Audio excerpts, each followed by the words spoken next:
Convert 0.185 to fractional form using the algorithm. So this is an example where you have to use the algorithm, and that's because the repeating pattern doesn't start right away. For example, if I were to write this out, the 1 is not a part of the repeating part of the decimal. The 8585 is the pattern that repeats. So the pattern doesn't start right away, it starts after this first number. So we have to use the algorithm to change this to a fraction. So let's start going through the algorithm. Number 1, set x equal to the repeating decimal. So x equals. All right, number 2, multiply both sides by 10 or 100 or 1,000 or 10,000 based on the number of values in the repeating pattern. Well, how many numbers are in the repeating pattern? Well, think about it. It takes 2 numbers before the pattern repeats. So 8, 5, then it starts over, 8, 5. So there's 2 numbers in this repeating pattern. If there's 2 numbers in this repeating pattern, then we're going to use 2 10s. 10 times 10 is 100. So we're going to multiply the left side by 100, and we get 100x. And then we multiply the right side by 100. Remember that when you multiply by 10, you move the decimal once. So if you multiply by 100, that's like multiplying by 10 twice.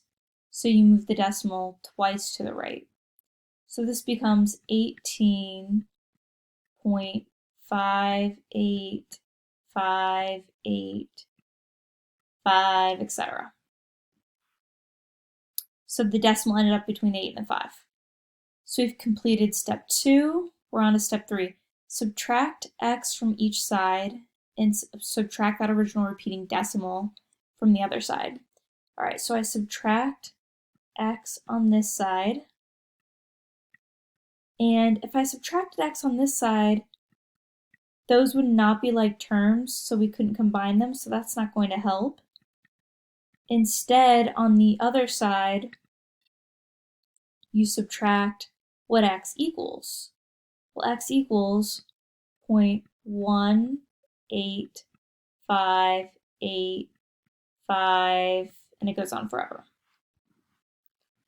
So really, we're subtracting the same thing from both sides because x is equal to the 0.18585, etc. So this allows us to get on the left side 99x. And then on this side, we cancel 5 minus 5 is 0, 8 minus 8 is 0, 5 minus 5 is 0, 8 minus 8 is 0, 5 minus 1, okay, that doesn't cancel, we get 4. Bring the decimal down, 18 minus 0 is 18. So we've completed step 3. Now we needed to divide both sides by the coefficient of x. So 99 is being multiplied by x, so the inverse would be to divide by 99. We divide by 99 because the 99 is the coefficient of x. It's the number keeping x from being alone. And when we take 99 and divide it by 99, we get 1, which is 1x. X is isolated when the coefficient is 1. Now over here we end up with 18.4 over 99. And we're not allowed to have a decimal in our fraction at the end. So we need to do something, a step that I haven't showed you before. And that's step 5. Multiply the numerator and denominator by 10 or 100 or 1,000 or whatever you need to ensure both numerator and denominators are integers, so not decimals. This step is only necessary if there's a decimal in the numerator, and there is a decimal in the numerator. So think about it. If you multiply 18.4 by 10, it's going to move the decimal once to the right. And it will basically make it so that we don't have a decimal any longer in the numerator. And we'll just have to do the same thing to the denominator.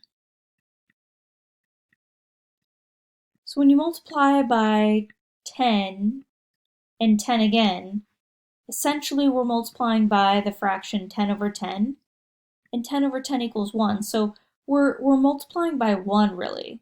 So we're not changing this fraction, we're just changing how it looks. Now we need to reduce. I see that these are both even numbers. This number ends in 4, which is even, and this number ends in 0, which is even, so they're both even. And half of 18 is 9, and half of 4 is 2, so half of 184 is 92. And then for 990, I think of half of 900 is 450, and half of 90 is 45. So half of 990 is 495.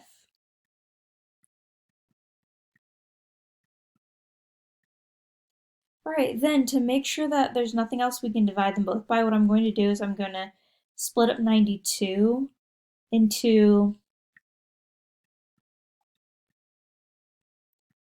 2 times 46. And then I can break that up into 2 times 23.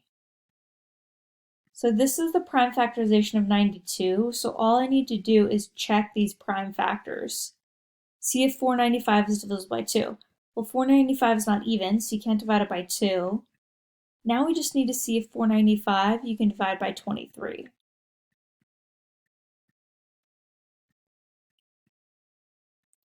"23 goes into 49 twice.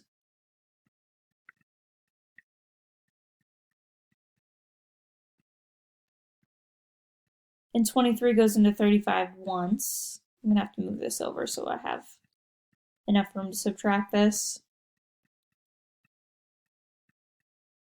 All right, so I get 12. So that would mean I have to add a decimal and a 0. As soon as you know you're going to have to add a decimal, that means that the number didn't divide evenly by the 23. We're going to have a remainder. So this is as simple as it gets.